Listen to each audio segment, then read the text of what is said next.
You are listening to LearnOutLoud.com's production of The Science of Being Great by Wallace D. Wattles.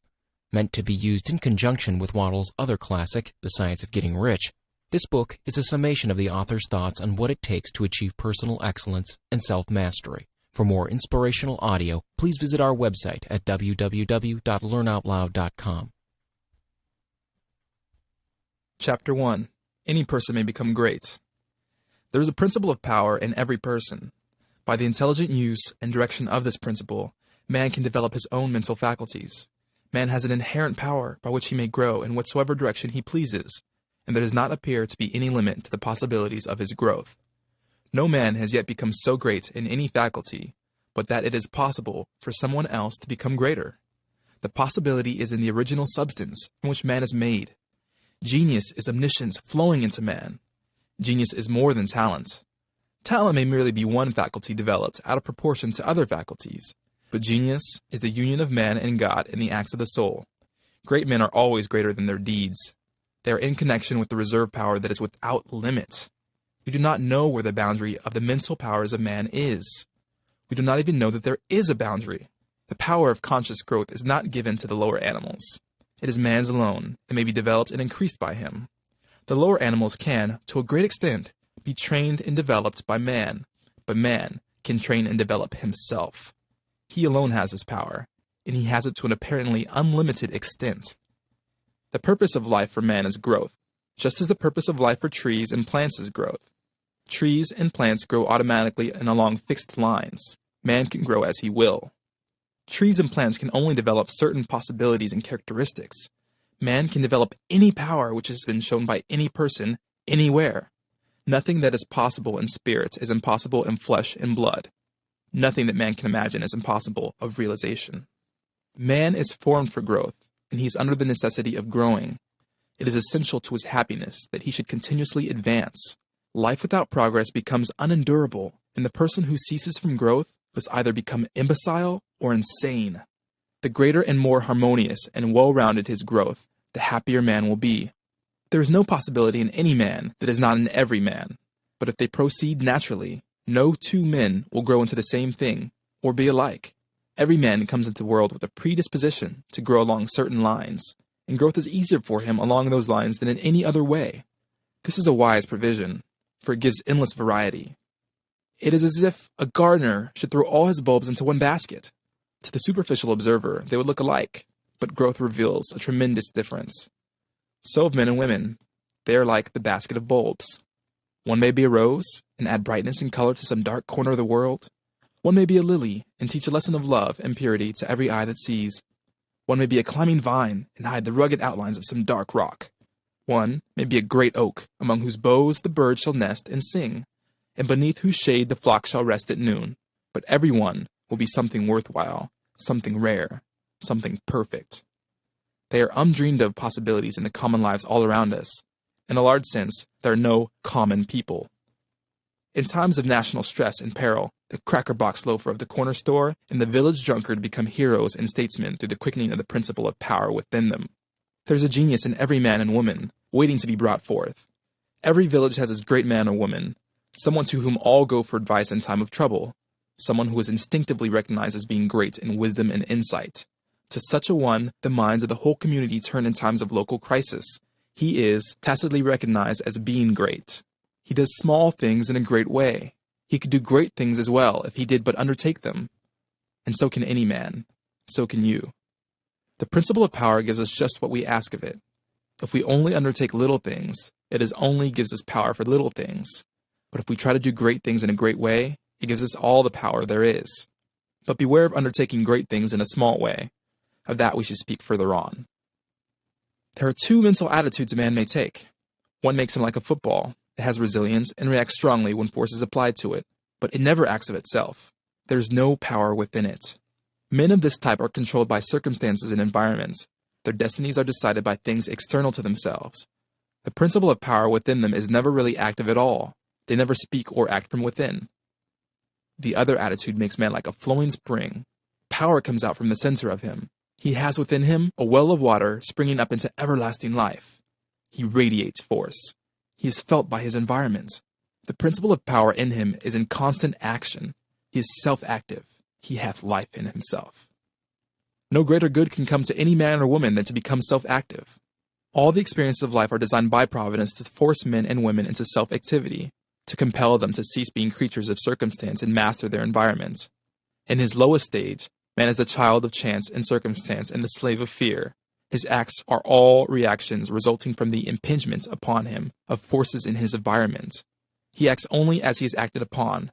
He originates nothing. But the lowest savage has within him a principle of power sufficient to master all that he fears. And if he learns this and becomes self-active, he becomes as one of the gods.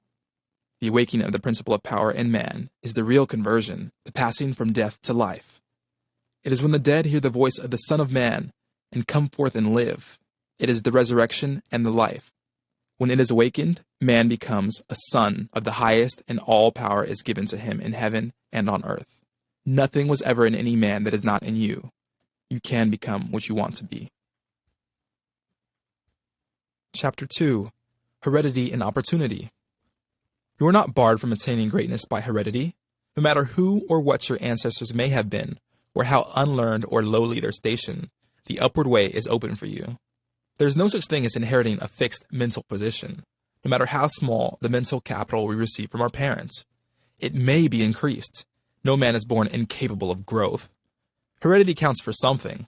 We're born with subconscious mental tendencies, as, for instance, a tendency to melancholy, or cowardice, or to ill temper. But all these subconscious tendencies may be overcome. When the real man awakens and comes forth, he can throw them off very easily. If you have inherited undesirable mental tendencies, you can eliminate them and put desirable tendencies in their places. An inherited mental trait is a habit of thought of your father or mother impressed upon your subconscious mind.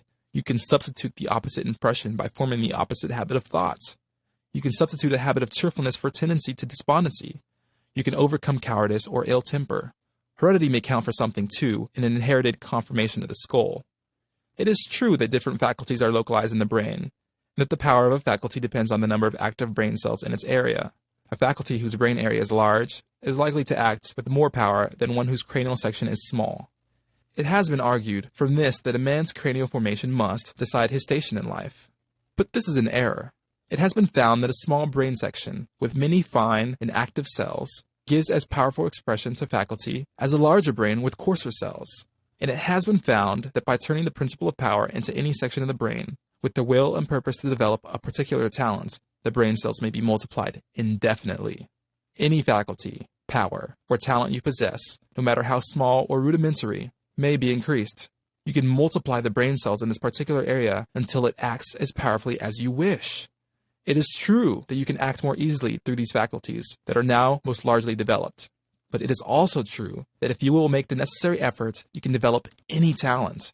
You can do what you desire to do and become what you want to be.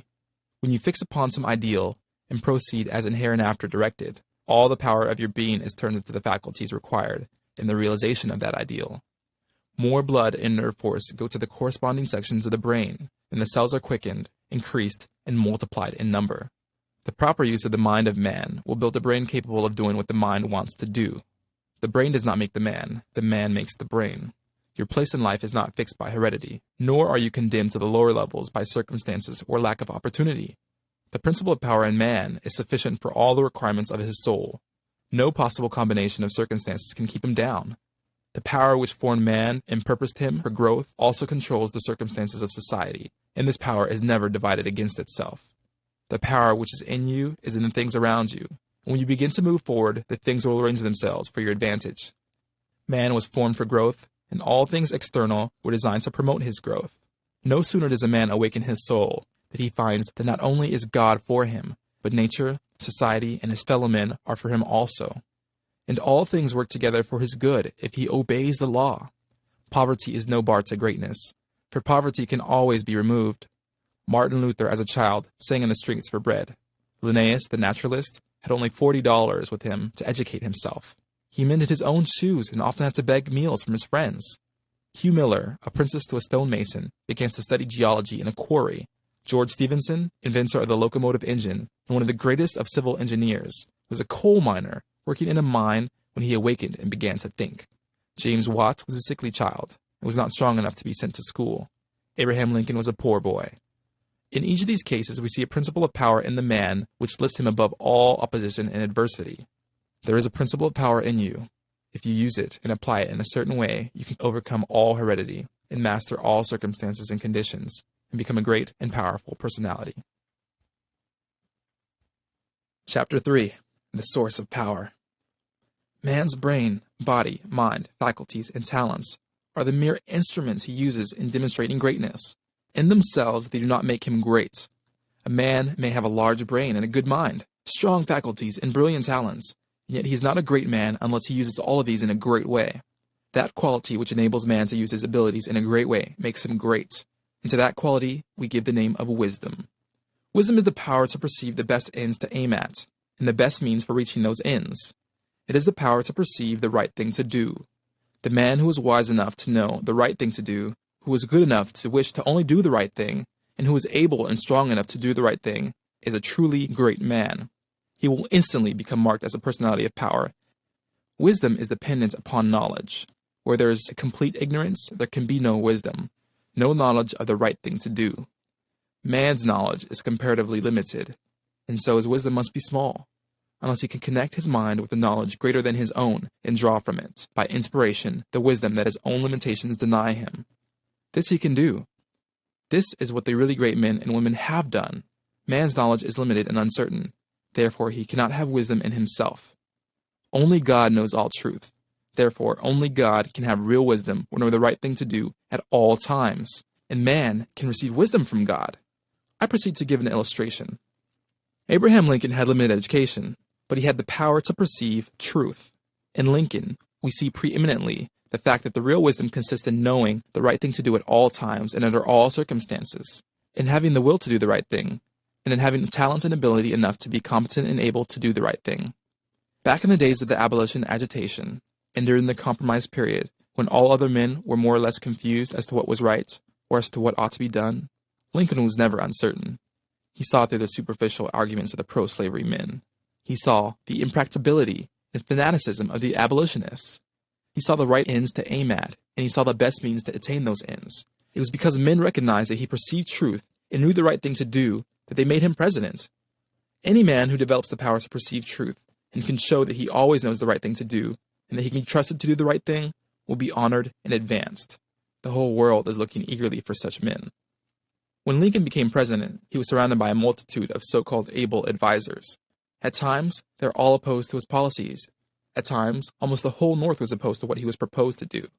But he saw the truth when others were misled by appearances. He was at once the ablest statesman and the best soldier of the period. Where did he, a comparatively unlearned man, get this wisdom?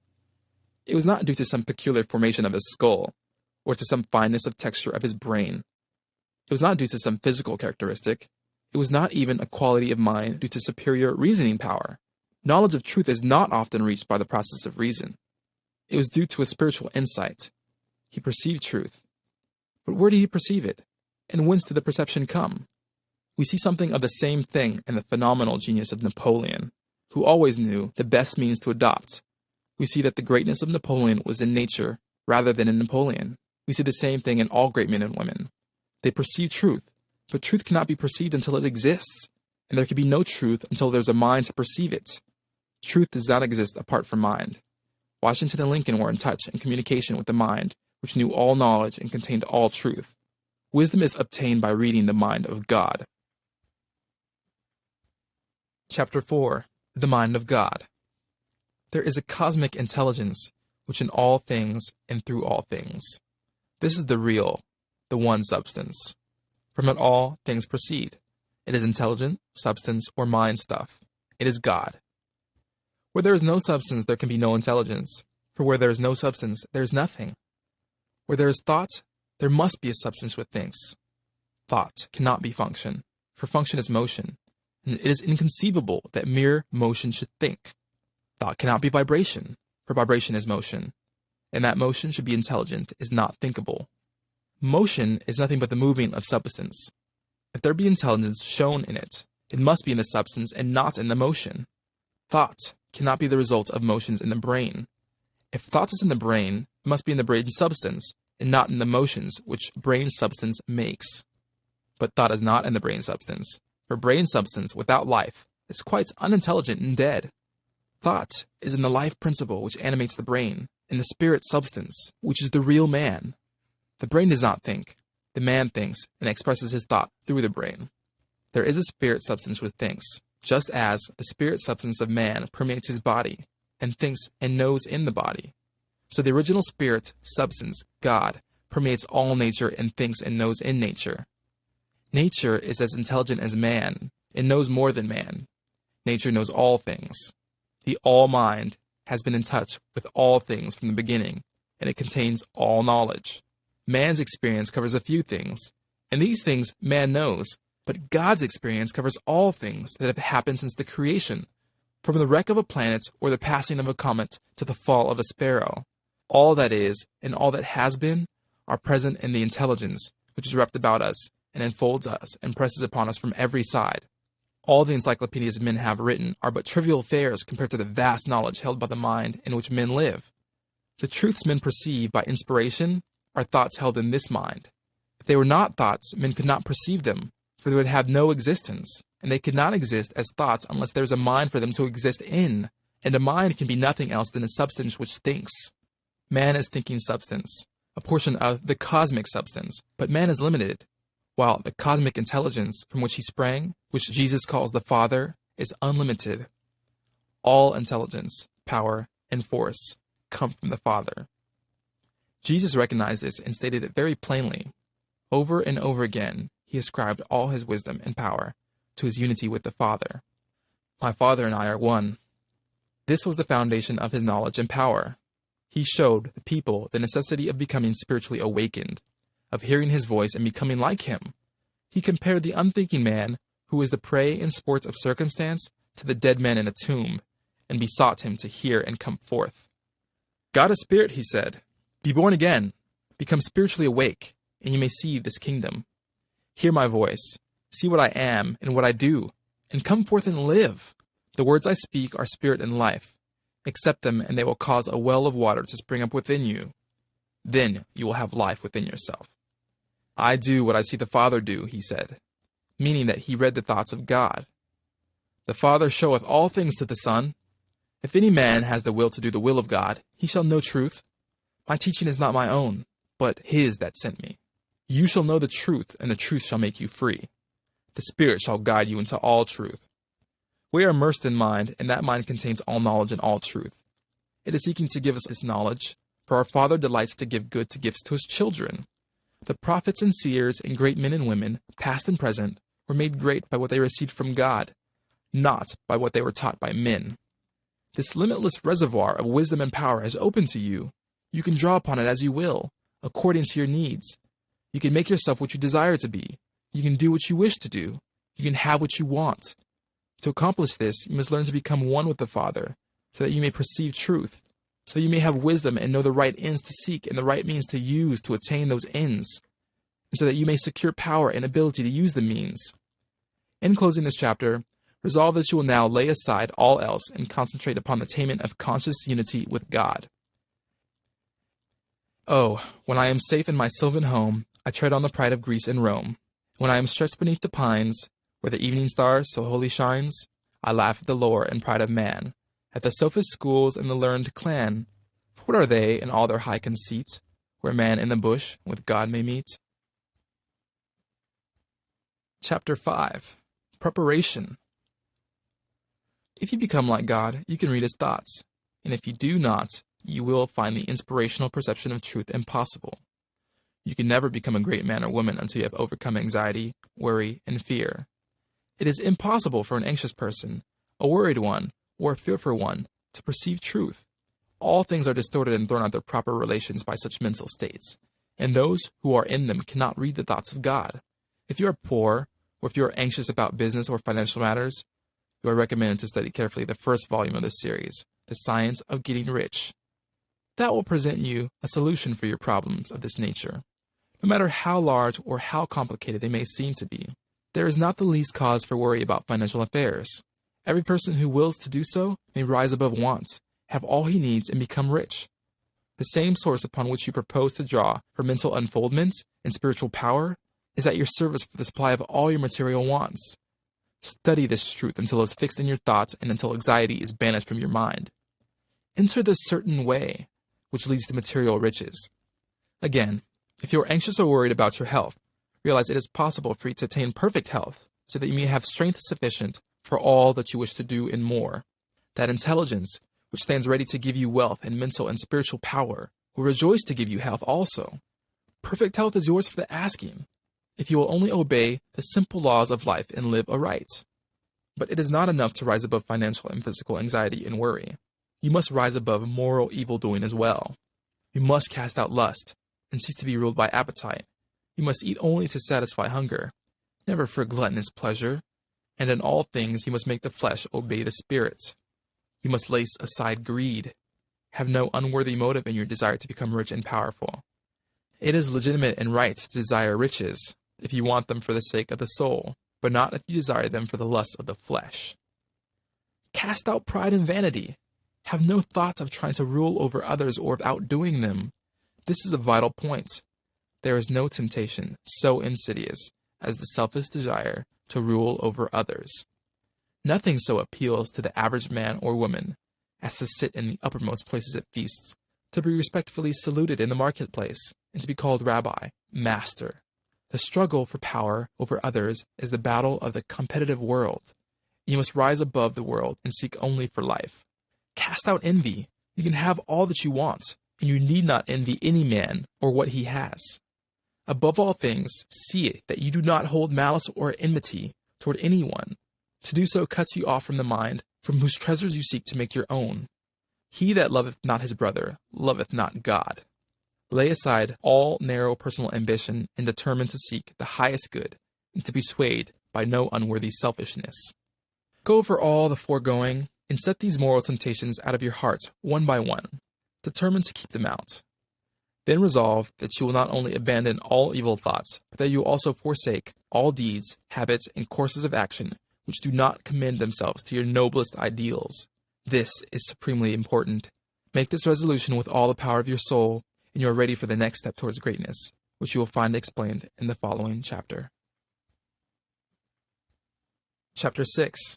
The Social Point of View. Without faith, it is impossible to please God. And without faith, it is impossible for you to become great. The distinguishing characteristic of all really great men and women is an unwavering faith. We see this in Lincoln during the dark days of the war. We see it in Washington at Valley Forge. We see it in Livingston, the crippled missionary, threading the mazes of the dark continent, his soul aflame with a determination to let in the lights upon the accursed slave trade which his soul abhorred. We see it in Luther, and in Francis Willard, and in every man and woman who has attained a place on the muster roll of the great ones of the world. Faith, not a faith in oneself or in one's powers, but faith in principle, and the something great which upholds right, and which may be relied upon to give us the victory in due time. Without this faith, it is not possible for anyone to rise to real greatness. The man who has no faith in principle will always be a small man. Whether you have this faith or not depends upon your point of view. You must learn to see the world as being produced by evolution, as a something which is evolving and becoming, not as a finished work. Millions of years ago, God worked with very low and crude forms of life, low and crude, yet each perfect after its own kind. Higher and more complex organisms, animal and vegetable, appeared through the successive ages. The earth passed through the stage after stage in its unfoldment, each stage perfect in itself, and to be succeeded by a higher one. What I wish you to note is that the so-called lower organisms are as perfect after their kind as the higher ones. That the world in the Eocene period was perfect for that period. It was perfect, but God's work was not finished. This is true of the world today. Physically, socially, and industrially, it is all good, and it is all perfect. It is not complete anywhere or in any part, but so far as the handiwork of God has gone, it is perfect. This must be your point of view. The world and all it contains is perfect, though not completed. All's right with the world. That is the great fact. There's nothing wrong with anything. There's nothing wrong with anybody. All the facts of life you must contemplate from this standpoint. There is nothing wrong with nature. Nature is a great advancing presence, working beneficently for the happiness of all. All things in nature are good. She has no evil. She is not complete. Her creation is still unfinished. which she is going on to give to man even more bountifully than she has given to him in the past. Nature is a partial expression of God, and God is love. She is perfect, but not complete. So, of human society and government, what though there are trusts and combinations of capital and strikes and lockouts and so on? All these things are part of the forward movement. They are incidental to the evolutionary process of completing society. When it is complete, there will be no more of these inharmonies. But it cannot be completed without them. J.P. Morgan is as necessary to the coming social order as the strange animals of the age of reptiles were to the life of the succeeding period. And just as these animals were perfect after their kind, so Morgan is perfect after his kind. Behold, it is all very good. See society, government, and industry as being perfect now, and as advancing rapidly towards being complete. Then Jan will understand that there is nothing to fear, no cause for anxiety, nothing to worry about. Never complain of any of these things. They are perfect. This is the very best possible world for the stage of development man has reached. This will sound like rank folly to many, perhaps to most people. What, they'll say, are not child labor and the exploitation of men and women in filthy and unsanitary factories evil things? Are not saloons evil? Do you mean to say that we should just accept all these things and call them good? Child labor and similar things are no more evil than the way of living and the habits and practices of the cave dweller. His ways were those of the savage stage of men's growth, and for that stage they were perfect. Our industrial practices are those of the savage stage of industrial development, and they are also perfect. Nothing better is possible until we cease to be mental savages in an industry and business, become men and women. And this can only come about by the rise of such individuals here and there as are already for the higher viewpoints. The cure for all these inharmonies lies not with the masters or employers, but with workers themselves. Whenever they reach a higher viewpoint, whenever they shall desire to do so, they can establish a complete brotherhood and harmony in industry. They have the numbers and the power. They are getting now what they desire. Whenever they desire more in a way of a higher, purer, more harmonious life, they will receive more. True, they want more now, but they only want more of the things that make for animal enjoyment. And so industry remains in the savage, brutal, animal stage. When the workers begin to rise to the mental plane of living, and ask for more of the things that make for the life of the mind and soul, industry will at once be raised above the plane of savagery and brutality, but it is perfect now upon its plane. Behold, it is all very good. So of saloons and dens of vice. If a majority of the people desire these things, it is right and necessary that they should have them. When a majority desire a world without such discords, they will create such a world. So long as men and women are on the plane of bestial thought, so long the social order will be in part disorder, and will show bestial manifestations. The people make society what it is, and as the people rise above the bestial thought, society will rise above the beastly in its manifestations.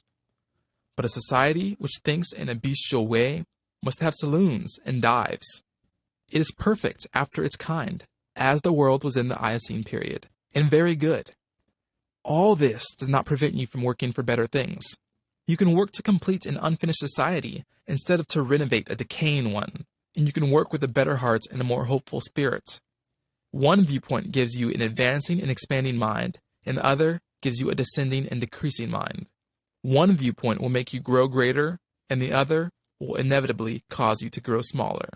One will enable you to work for the eternal things, to do large works in a great way, toward the completing of all that is incomplete and inharmonious, and the other will make you a mere patchwork reformer, working almost without hope, to save a few lost souls from what you will grow to consider a lost and doomed world.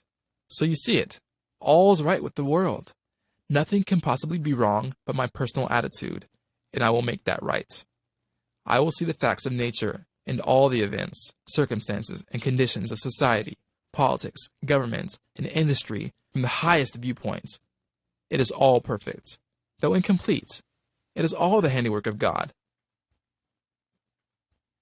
Chapter 7. The Individual Point of View.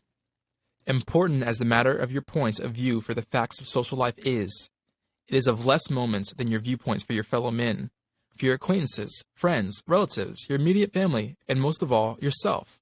You must learn not to look upon the world as a lost and decaying thing, but as a something perfect and glorious which is going on to a most beautiful completeness. And you must learn to see men and women not as lost and accursed things, but as perfect beings advancing to become complete. There are no bad or evil people. An engine which is on the rails pulling a heavy train is perfect after its kind, and it is good. The power of steam which drives it is good. Let a broken rail throw the engine into the ditch, and it does not become bad or evil by being so displaced. It is a perfectly good engine, but it's off the track. The power of steam which drives it into the ditch and wrecks it is not evil, but a perfectly good power. So that which is misplaced or applied in an incomplete or partial way is not evil. There are no evil people. There are perfectly good people who are off the track, but they do not need condemnation or punishment. They only need to get upon the rails again. The root of a bulb, which shall produce a white lily, is an unsightly thing. One might look upon it with disgust. But how foolish we should be to condemn the bulb for its appearance when we know that the lily is within it. The root is perfect after its kind. It is a perfect but incomplete lily, and so we must learn to look upon every man and woman, no matter how unlovely in outward manifestation. They are perfect in their stage of being. They are becoming complete. Behold, it is all very good. Once we come into a comprehension of this fact and arise at this point of view, we must lose all desire to find fault with people, to judge them, criticize them, or condemn them. We no longer work as those who are saving lost souls, but as those who are among the angels, working out the completion of a glorious heaven. We are born of the Spirit, and we see the kingdom of God. We no longer see men as trees walking, but our vision is complete. We have nothing but good words to say. It is all good. A great and glorious humanity coming into completeness. And in our association with men, this puts us into an expansive and enlarging attitude of mind. We see them as great beings, and we begin to deal with them and their affairs in a great way. But if we fall to the other viewpoint and see a lost and degenerate race, we shrink into the contracting mind, and our dealings with men and their affairs will be in a small and contracted way. Remember to hold steadily to this point of view. If you do, you cannot fail to begin at once to deal with your acquaintances and neighbors, and with your own family as a great personality deals with men. This same viewpoint must be the one from which you regard yourself. You must always see yourself as a great advancing soul. Learn to say, "There is that in me which I am made, which knows no imperfection, weakness, or sickness. The world is incomplete, but God, in my own consciousness, is both perfect and complete. Nothing can be wrong but my own personal attitude, and my own personal attitude can be wrong only when I disobey that which is within. I am a perfect manifestation of God, so far as I have gone, and I will press on to be complete. I will trust and not be afraid." When you're able to say this understandingly, you have lost all fear, and you will be far advanced upon the road to the development of a great and powerful personality. Chapter 8. Consecration. Having attained to the viewpoint which puts you into the right relations with the world and with your fellow men, the next step is consecration. And consecration in its true sense simply means obedience to the soul. You have that within you which is ever impelling you towards the upward and advancing way. And that impelling something is the divine principle of power. No one will deny the statement that if you are to be great, the greatness must be a manifestation of something within. Nor can you question that this something must be the very greatest and highest that is within. It is not the mind, or the intellect, or the reason. Your reason is like a lawyer, and that will argue for either side. Intellect helps us to see the best means and manner of doing the right thing, but intellect never shows us the right thing. Intellect and reason serve the selfish man for his selfish ends as readily as they serve the unselfish man for his unselfish ends. You use intellect and reason without regard to principle, and you become known as a very able person, but you will never become known as a person whose life shows the power of real greatness. There is too much training of the intellect and reasoning power, and too little training in obedience to the soul. This is the only thing that can be wrong with your personal attitude, when it fails to be one of obedience to the principle of power. By going back to your own center, you can always find the pure idea of right for every relationship. Every compromise of this point is made at the expense of a loss of power. This you must remember. There are many ideas in your mind which you have outgrown, in which, from force of habit, you still permit to dictate the actions of your life. Cease all this. Abandon everything you have outgrown. There are many ignoble customs, social and other, which you still follow, although you know they tend to dwarf and belittle you and keep you acting in a small way. Rise above all this.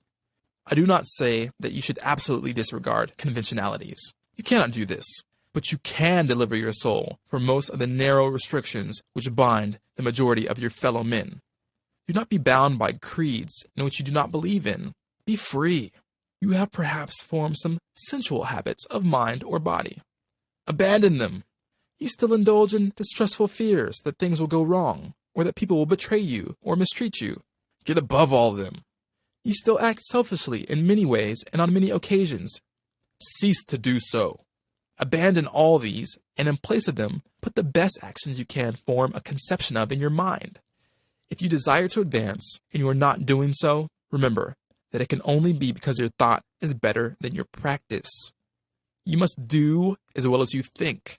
Let your thoughts be ruled by principle, and then live up to your thoughts. Let your attitude in business and politics, in neighborhood affairs, and in your own home be the expression of the best thoughts you can think of. Let your manner towards all men and women, great and small, and especially to your own family circle, always be the most kindly, gracious, and courteous you can picture in your imagination. Remember your viewpoints. You are a god in the company of gods, and must conduct yourself accordingly. The steps to complete consecration are few and simple. You cannot be ruled from below if you are to be great. You must rule from above. Therefore, you cannot be governed by physical impulses. You must bring your body into subjection to the mind. But your mind, without principle, may lead you into selfishness and immoral ways.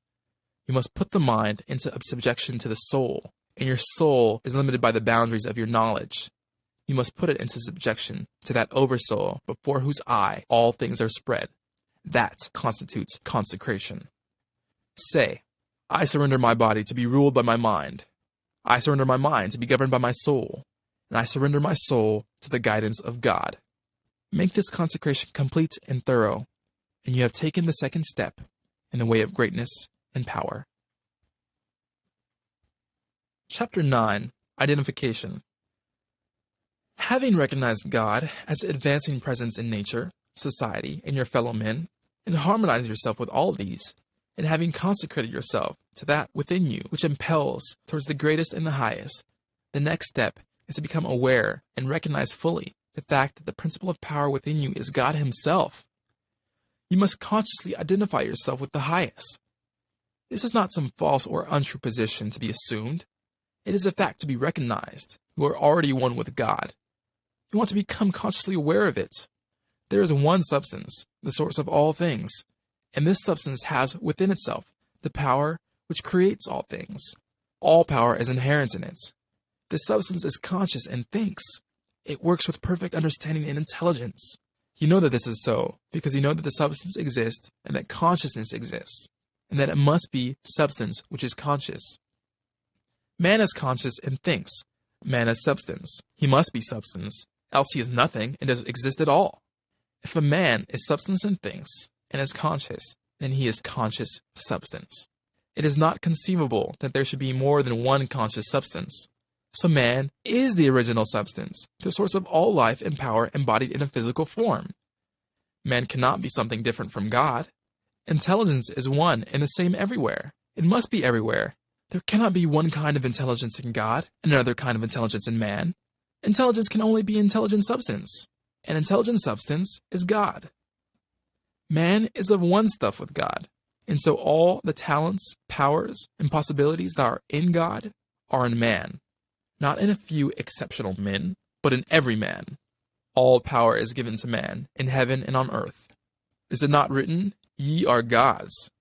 The principle of power in man is man himself, and man himself is God. But while man is original substance and has within him all power and possibilities, his consciousness is limited. He does not know all there is to know, and so he is liable to error and mistake. To save himself from these, he must unite his mind to that outside him, which does know all. He must become completely conscious with God. There is a mind surrounding him on every side, closer than breathing, nearer than hands and feet. And in this mind is the memory of all that has ever happened, from the greatest convulsions of nature in prehistoric days to the fall of a sparrow in this present time. Held in this mind is the great purpose which is behind all nature, and so it knows what it's going to be. Man is surrounded by a mind which knows all there is to know, Everything that men have said or done or written is present there. Man is of one identical stuff with this mind.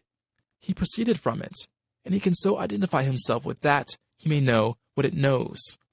My Father is greater than I, said Jesus. I come from him. I and my Father are one.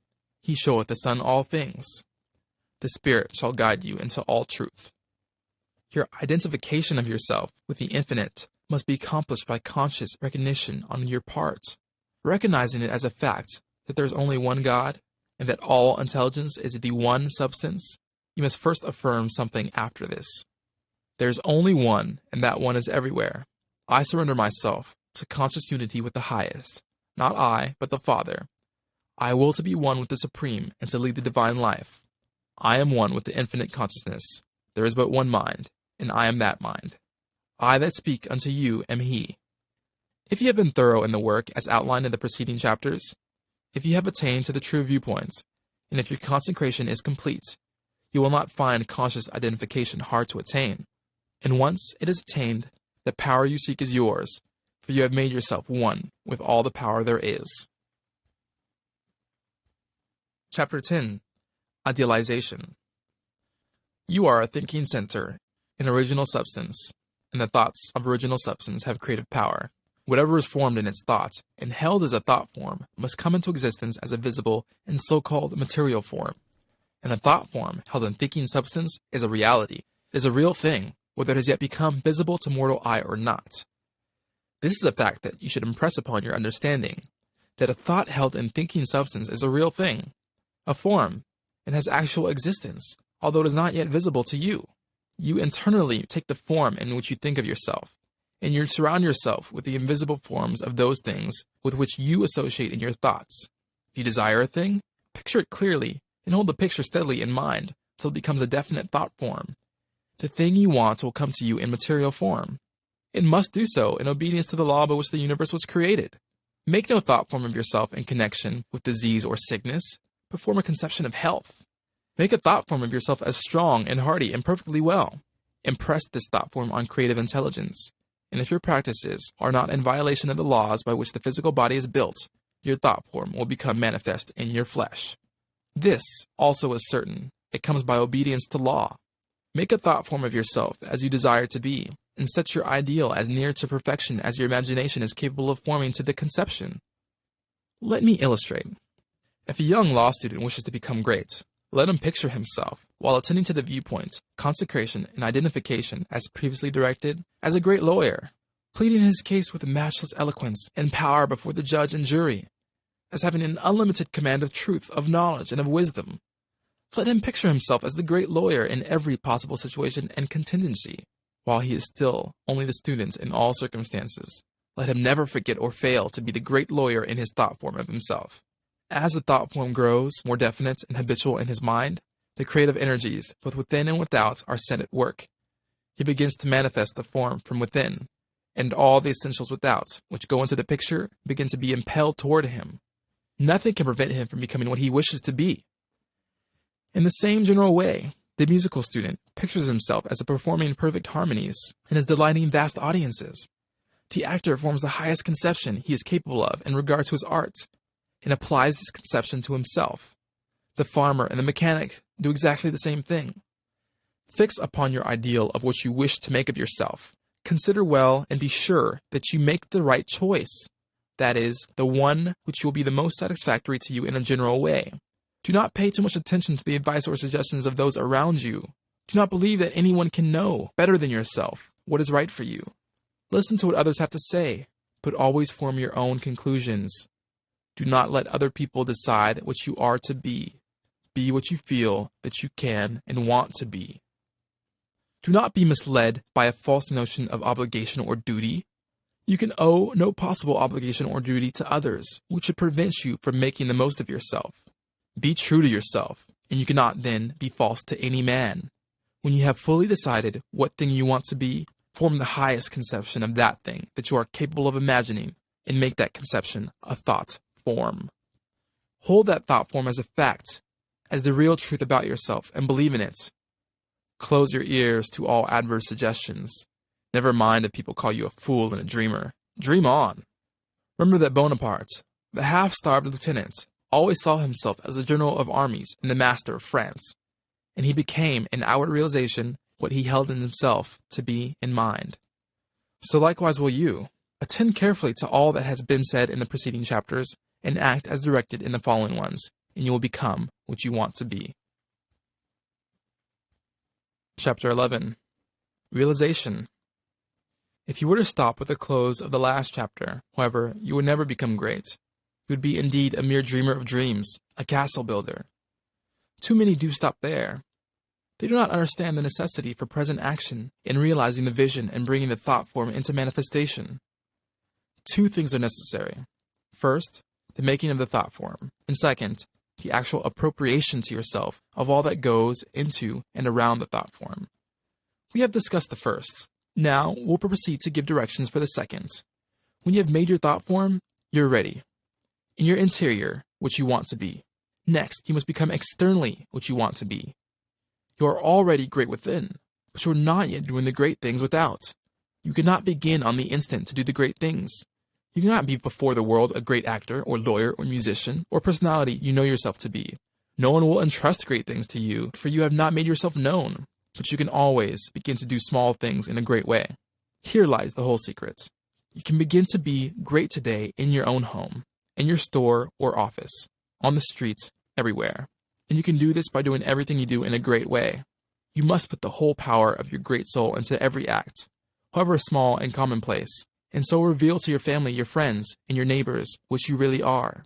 Do not brag or boast of yourself. Do not go about telling people what a great personage you are. Simply live in a great way.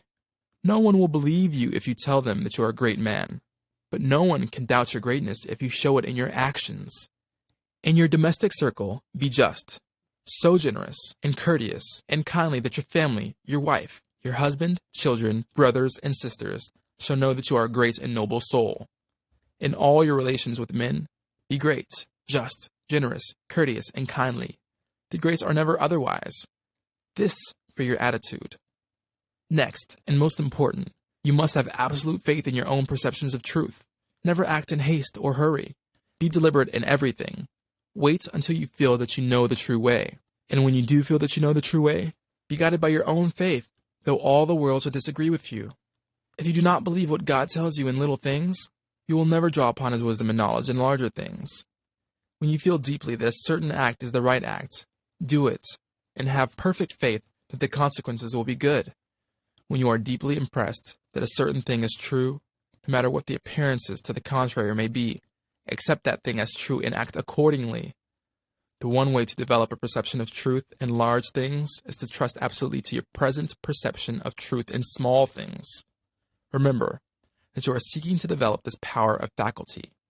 Perception of truth, you are learning to read the thoughts of God. Nothing is great and nothing is small in the sight of omnipotence. He holds the sun in its place, but He also notes the sparrows fall, and the number of hairs on your head. God is as much interested in the little matters of everyday life as He is in the affairs of nations. You can perceive truth about family and neighborhood affairs as well as about matters of statecraft. And the way to begin is to have perfect faith in the truth in all these small matters, as it is revealed to you from day to day. When you feel deeply impelled to take a course which seems contrary to all reason and worldly judgment, take that course. Listen to the suggestions and advice of others, but always do what you feel deeply in the within to be the true thing to do. Rely with absolute faith at all times on your own perception of truth, but be sure that you listen to God, that you do not act in haste, fear, or anxiety. Rely upon your perception of truth in all the facts and circumstances of life.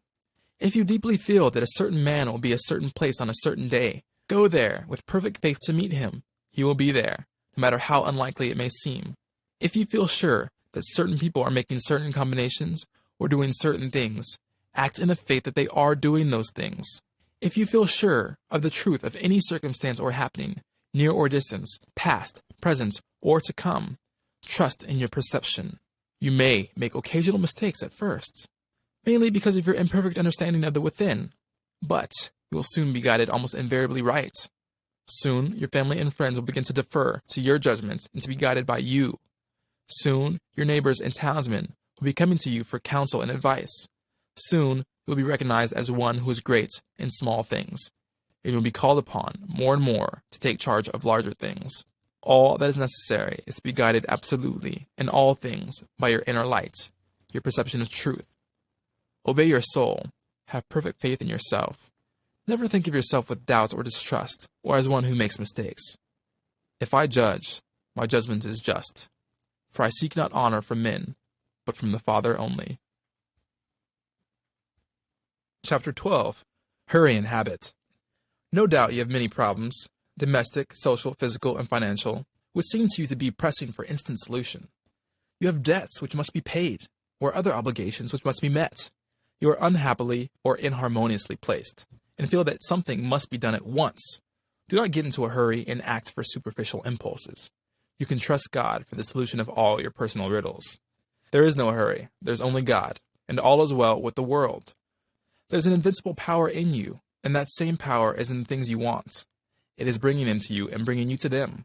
This is a thought that you must grasp and hold continuously, that the same intelligence which is in you is in the things you desire. They are impelled towards you as strongly and decidedly as your desire impels you towards them.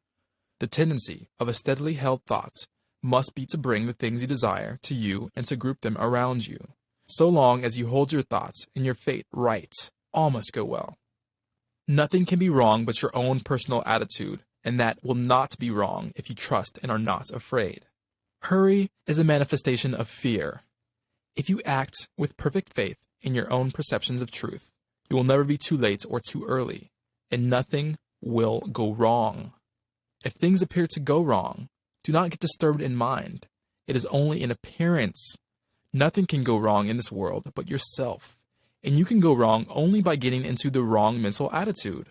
Whenever you find yourself getting excited, worried, or into the mental attitude of hurry, sit down and think it over. Play a game of some kind, or take a vacation. Go on a trip and all will be right when you return. So surely as you find yourself in the mental attitude of haste, just so surely may you know that you are out of the mental attitude of greatness. Hurry and fear will instantly cut your connection with the universal mind. You will get no power, no wisdom, and no information until you are calm. And to fall into the attitude of hurry will check the action of the principle of power within you. Fear turns strength to weakness. Remember that poise and power are inseparably associated.